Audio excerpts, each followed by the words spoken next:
What's up, everybody? Welcome to the show. We're at the station. I thought about not moving the train, but we're actually gonna do it. I was gonna sit at the station and talk, but I actually want some movement. It's a pretty long route, so I think we can get it all in. Okay, so I hope this video goes smoothly. This is take 3. I actually care a lot about this, so I want to do as make it go as smoothly as possible with as few hitches and just off-topic bullshit as I can. So I put 2 videos out in the past. I'll link them in the description, of course. I've mentioned in the past a few times I want to run for president one day. I think I'm smart enough to do it, ruthless enough to do it. I know people. I know people. It's just I know everybody's not like that. I don't think most people are capable of being president because you got to be ruthless. Like the decisions you make are crazy. Like you pay close attention to the presidency and the things they have to do. It can't it have to grind on people's psyche quite a bit. A normal person, quote unquote. But yeah, I think I can handle it because there has to be a deep love for the country at the as the bottom of all that too. And this, I think the ruthlessness comes in you're willing to do whatever it takes to get a better life for people. Unless you're just a psychopath who just wants to be a wrecker like Donald Trump. But I promise the only thing I'm going to say about Donald Trump or any president in this video, I just wanted to contrast the types of ruthlessness. There's LBJ, there's Donald Trump. Anyways, not ruthless for the sake of being ruthless. There's a method to the madness, as they say. So this video is the part 3 of my rail nationalization plan. I believe it's long past time for the United States to nationalize rail in this country. And I put a lot of thought into this, as I do most things. To me, the smartest way to do it would be temporary, 18 to 24 months, and give it back to the private market because I would love to do permanent nationalization, put the rail in the hands of the American government for in perpetuity. But I feel like that will get struck down by the courts, especially with the current orientation of the courts. And even in 10, 20 years, when I want to run, it could be even worse. Or we might even have courts. But I hope the country's still around because, like I mentioned, there at the bottom of all this, there is a deep love of this country, an admiration of the country, and what it could be.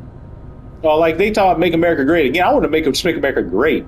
I haven't seen any greatness. Well, World War II, we rose to greatness at that moment, and a lot of darkness too. But World War II, I think it was just it showed the best of us. We had black soldiers and shit, women. Okay. Anyways, that's why I'm romantic about the country. What can I say? If I didn't love it, I wouldn't even put any thought into something like this. But okay. So here we go. Part 1 and 2 were just kind of disjointed and all over the place because I hadn't really put much thought into what I wanted this to look like. But I've settled on a formula. These next 2 parts are going to be benefits and safety. So this is benefits. I thought about combining them into one, but I think this is just cleaner and shorter. Easier to digest. Okay, so let's just get right into it. I wrote all this down in a document, did my research, did my math.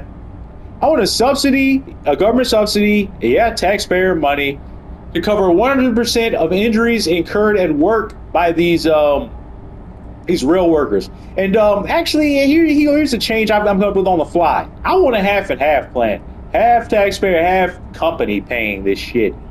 If a worker becomes incapacitated, a company covers healthcare costs until recovery or death. If a worker dies on the job, company pays full funeral expenses. We'll get to that in a second.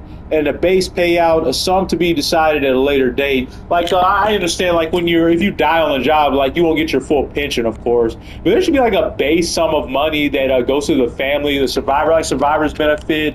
I don't know what that could look like. Like I said, I like to put thought into things. Maybe we'll cut about $10,000, but in 10,000 years, oh boy, in 10 or 20 years, that might not be that'd be hardly anything. Especially if inflation keeps going the way it is now. So that's why I say you can't really put this into 2025 terms, something like that. But it's an ambitious plan. But yeah. In 2023, there were 995 railway fatalities in the United States. This is workers, by the way. A 10% increase from 2022 of 908, and the highest since 2007. It doesn't really surprise me. because our railways are really unsafe. There's hardly any regulation at all.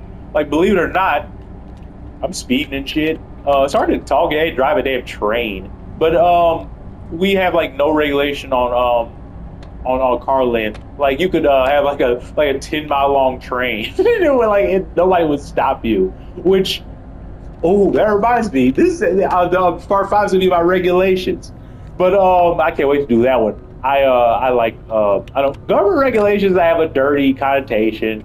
But, as they say, every regulation is written in, a worker's blood. Regulations have to happen because they keep workers safe. Like, there's some people want to get rid of OSHA, the workplace safety regulations. There's some psychos out there, baby. I just don't think workers would like that if you got rid of your basic protections like that. So I would do everything in my power to stop it. Let's stop the train at the station, and then let's see if we can knock it out.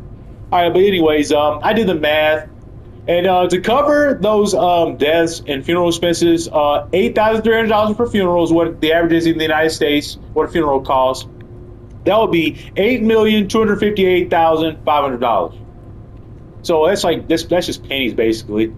But yeah, man, that's like it shocked me because like 1,000 workers a year die on our railways. That sounds like a lot, even for like a country with, I always want to call it a company, because it really is a lot of ways. But in a country with like hardly any regulations, man, like that I guess what am I saying? But this is just still just like mind-bogglingly high. Like 1,000, like I thought at most when I Googled this, it'd be like 40 or 50. 1,000 rail workers, how do they die? Like they get hit by a train, fall out of the train? How do you die? I guess that'll be my next morbid research topic. I'm gonna do a video on that. I don't understand how 1,000 rail workers are dying a year. Blows my mind. That makes me sad. I got a lot of respect for these guys. I can't imagine driving these fucking things in real life and having to work on them, like moving freight and shit. I'm thankful every day I don't have to do that. Man, that's crazy. Like these guys are like real men, like men and shit. These are real hard men. You work on a train, you're probably the manliest man out there. Who else could be? Who could be truck drivers? Speaking of truck drivers, I should do like a morbid like crime series. Like, I'm gonna get into true crime, like a wine mom. But like there's like they think that there could be like hundreds of like truck driver serial killers at large, which doesn't really surprise me. I mean, it'd be easy. You're moving all the time. You just strangle somebody and just leave. You'll never see them in that town again. There's got to be socio and psychopaths in the truck driver community. They're in the general population, right? So there you go. But don't get me wrong.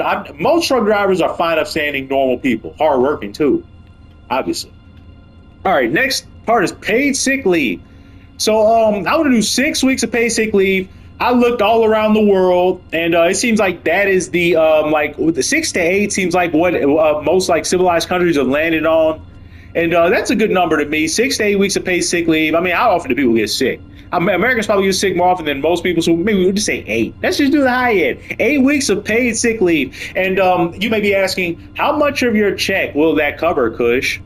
I decided on 60%. Like the really good countries that take care of their people, like Luxembourg, like they pay 100%, like 80 to 100%. But we're not a good country. We're gonna pay 60%. That's probably like generous. America, I'm sure they like the government like pay 40%. So, but 60%, baby. 60% of your wages will be covered. Pay family leave. You notice I haven't said anything about healthcare coverage. Have I said anything about healthcare coverage? Subsidy coverage for injuries. That's injuries. Yeah, I did. Never mind. That's healthcare coverage. And yeah, pay sick leave. I guess this whole thing is healthcare coverage. That's just because I didn't word it that way. I confused myself. Yeah, there's healthcare coverage. Oh, that's why I said it, because I was very wishy-washy on this. I said incurred at work. Like, what if you get hurt outside of the job? We'll talk about that later. We're talking about supplemental plans, baby.